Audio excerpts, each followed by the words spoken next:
Tapi ujian itu tentunya dengan apa? Persiapan dan tata cara, teknik, yaitu dengan apa? Ilmu dan amal. Asa an yaqta'aha bihusni taufiqin, katanya Imam Ghazali. Asa an yaqta'aha bihusni taufiqillahi fi salamatin. Mudah-mudahan mau melawan halangan-halangan, rintangan-rintangan ibadah itu kita bisa lawan, kita bisa tembus rintangan-rintangan dengan topik Allah Subhanahu wa taala. Amin ya rabbal alamin. Itu katanya siapa? Imam Ghazali. Imam Ghazali langsung mendoakan kita semua, mudah-mudahan kita dapat tembus di dalam ujian-ujian, bukan tembus yang lain-lain saja. Tembus bukan tembus apa ini. Ini tembus dalam artian bisa kita masuk menuju kehadiran Allah. Lain diartikan masuk, lain diartikan yang laki-laki tidak santri. Tembus lain diartikan apa yang kita manakan? Kita sampai kepada hadirat Allah. Kita dapat melawan halangan.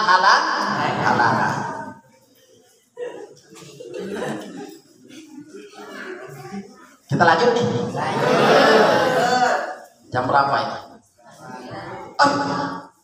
Berapa? Ya Allah, lagi segini. Tidak terasa. Kemarin ada bahasa waktu tidak terasa ini. Tidak terasa ini rasanya. Udah tengok pengajian, tidak terasa rasanya. Ada saja bahasa ini, ada saja bahasa. Wala yanqati'u fi aqabatihal muhlikati. Dan siapa saja yang tidak bisa melawan hambatan-hambatan itu, karena dia tidak pernah mengaji, dia ibadah ada ujian mengeluh. Mau dia bersih ngeluh, semua dia ngeluh. Abot ibadah beliau ujian, abotlah ibadah. Karena banyak ujian kan. Apalagi tahajud. Ya Allah, tahan aku tahajud. Kembali ngantuk lah, lo indah. Tak bisa melawan ngantuk itu. Gak ngerti nenek gitu. Ya ini bahasanya batu Lombok ngerti Allah Ta'ala gitu. Ite kan impian ngayu, ite ngayu kan tersebut yang merani. Ngerti Allah Subhanahu wa Ta'ala. Jadi tahu kita sudah ngayu sampai 3 jam malam-malam. Atau tahu Allah Ta'ala bekerja sampai jam 3 malam. Jadi sholat subuh ya Allah tahu lah. Itu dia ngomong. Mempahan doang luwih batu sekarang ini banyak deh nempah. Dia alasannya karena Allah Maha Tahu. Dia tidak beribadah alasannya Allah Maha Tahu.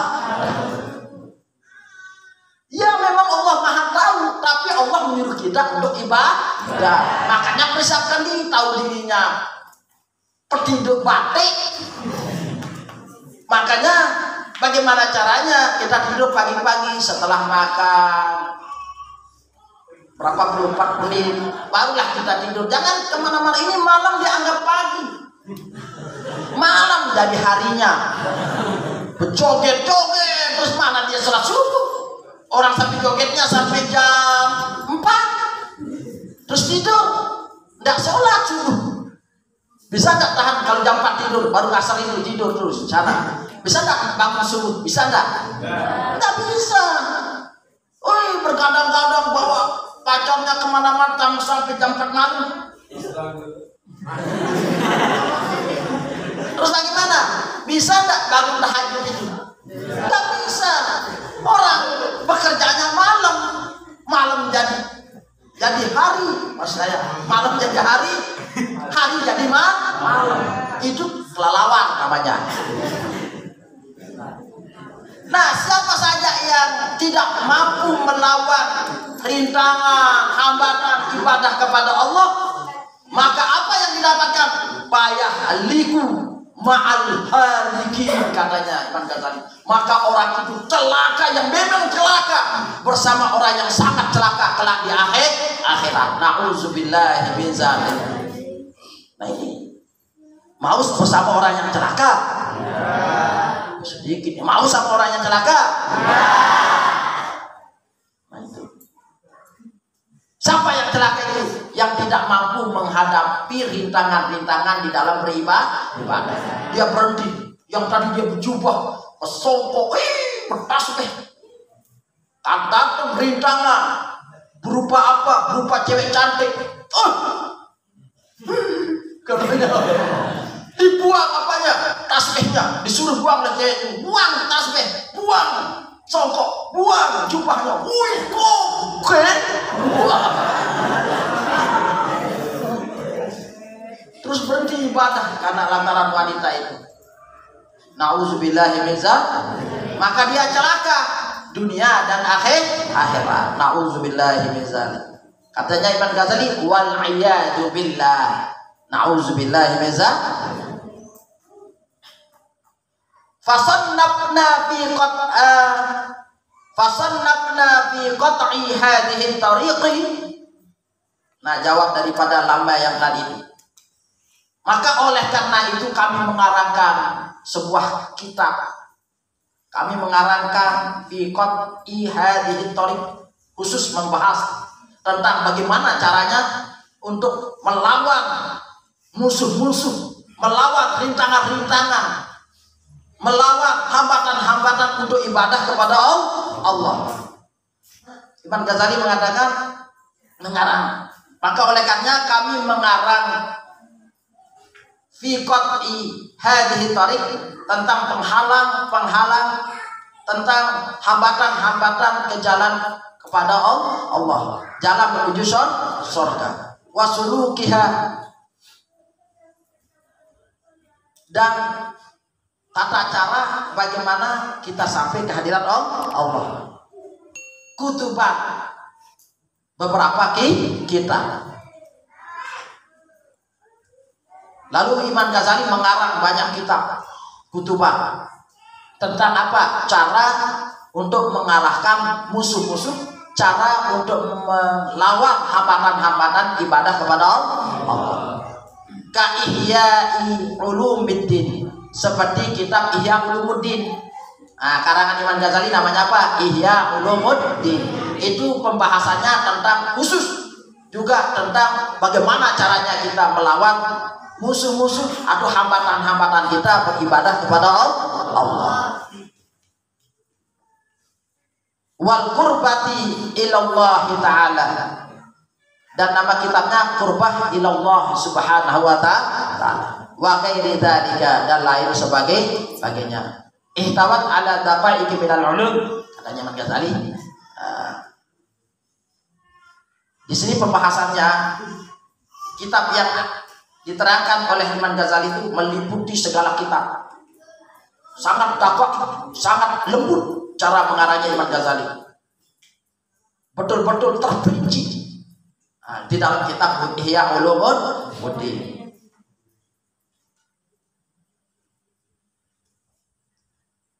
Yang bagaimana i'tasab ala afhamil amati, yang membimbing orang-orang awam untuk menuju kepada kepahaman di dalam kitab Ihya Ulumuddin. Misalnya ada 4 jilid itu Ihya Ulumuddin.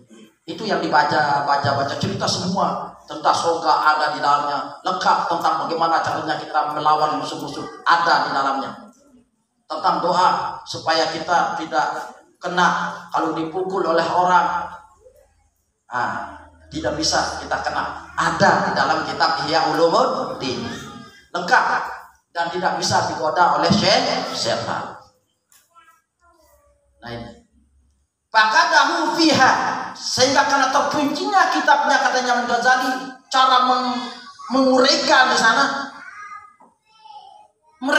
katanya Imam Ghazali, yang membacanya terlalu memuji kitab saya, katanya Imam Ghazali. Ini menentang Imam Ghazali. Memuji kitab saya, katanya bima lam yuhsinu minha, sehingga mereka tidak memperbaiki perasaannya yang terlalu memuji kitab saya. Padahal fa'ayyu kalamin absahu min kalami rabbil alamin. Adakah ucapan yang lebih indah dari selain Al-Quranul Karim, katanya Imam Ghazali. Nah, jadi tidak ada. Jadi kitab Al-Quran saja yang paling hebat, katanya Imam Ghazali. Kalau kitab saya aja apa sih? Kitab Al-Quran saja yang paling hebat. Ya baca-bacalah Ihya itu, tapi jangan terlalu dikagumi, katanya Imam Ghazali. Itu merendahnya beliau. Akhlak. Padahal pantas kitabnya dipuji karena hebat. Ya pernah tahu ini kan kitabnya beliau, pantas beliau dipuji. Tapi beliau tidak mau dipuji. Beliau hanya membimbing bagaimana caranya supaya kita semua dapat beribadah kepada Allah Subhanahu wa Ta'ala. Nah ini, jadi kita menjadi anak yang soleh. Mau enggak jadi anak yang soleh? Yang minta mau jadi anak yang solehah. Makanya tetap ngaji kitab ini. Insya Allah ada perasaan. Insya Allah kita akan menjadi orang yang dicintai oleh Allah Subhanahu wa Ta'ala. Amin ya rabbal alamin. Dengan catatan yang tadi, kalau sudah punya ilmu kita apakan ilmu itu? Ingat-ingat tadi sekali, kalau kita punya ilmu kita apakan? Baru mantap. Agama menyuruh kita misalnya rambut yang panjang kita gunting dengan bagus. Bagaimana? Kita bergunting dengan acak-acakan atau bagus? Amalkan itu. Rambut jangan dicet-cet yang berwarna hijau dan merah sebagai janggal ayam. Agama yang melarang gitu. Maka jangan dicet-cet seperti seperti janggal ayam. Nah, makanya baik-baik. Pokoknya berakhlak. Yang wanita saya tanya, yang santri saya tanya, mana yang lebih kalian sukai, lelaki yang berakhlak atau yang kurang ajar? Nah, lagi sekali dengar itu, makanya tidak perlu bergaya-gaya preman itu, tidak ada artinya. Tidak perlu itu. Saya gaya supaya cewek mau, tidak ada yang mau. Ya enggak? Mau mana lebih baik? Lelaki yang berakhlak atau yang berpreman? Renah ya kan pada anti ngesak nih sama amen. Allah.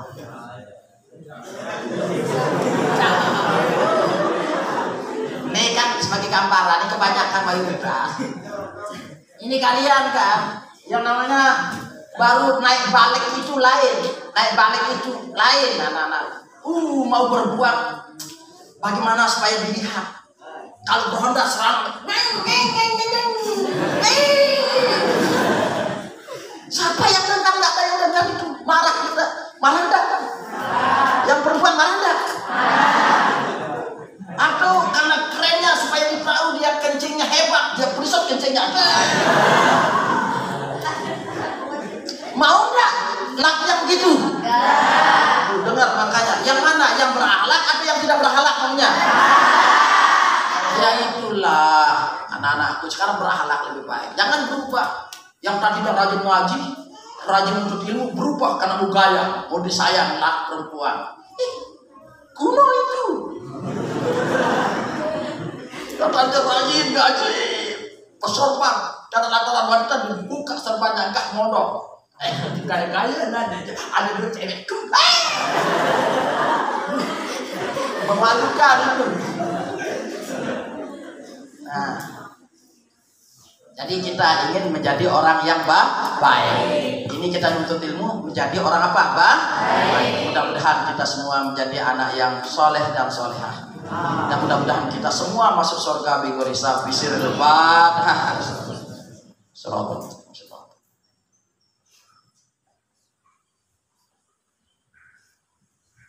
Assalamualaikum warahmatullahi wabarakatuh.